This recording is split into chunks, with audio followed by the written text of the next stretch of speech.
I den første opgave skal vi finde ud af, hvor meget elektrisk energi, der bliver omsat i køleelementet i løbet af 3 timer. Og til det skal vi så bruge Joules lov, der siger, at delta E er lige med R gange I i anden gange delta T. Men for at finde R, skal vi så bruge Ohms lov. Og vi skal så først isolere i Ohms lov. Det gør vi her. Derefter kan vi så sætte vores værdier ind, og får så at R den er 2,85 ohm. Så kan vi så indsætte den i Joules lov, og finde os ud af, at delta E er 129,6 joule. Det vil sige, at der bliver omsat 129,6 joule i køleelementet i løbet af 3 timer. I denne opgave skal vi finde ud af, med hvilken effekt modtager køletasken varme fra omgivelserne til tiden t lige med 2000 sekunder efter starten. Til at starte med så beregner vi så energien, når der er gået 2000 sekunder.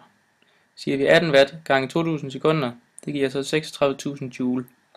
Det vil så sige, at der bliver transporteret 36.000 joule til omgivelserne. Derefter dividerer vi så med varmekapaciteten for køletaskens indhold, og får så at den egentlig skulle have kølet 15 grader. Men ud fra aflæsningen på den her graf, kan vi så se, at den egentlig kun har kølet 6 grader. Forskellen mellem de 15 og 6 grader er så 9 grader. Med de 9 grader, der ganger vi så varmekapaciteten og får så 21,6 kJ.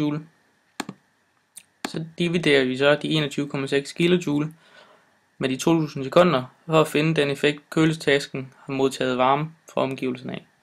Det får vi så til 10,8 watt. Det vil så sige, at den har modtaget 10,8 watt varme fra omgivelserne.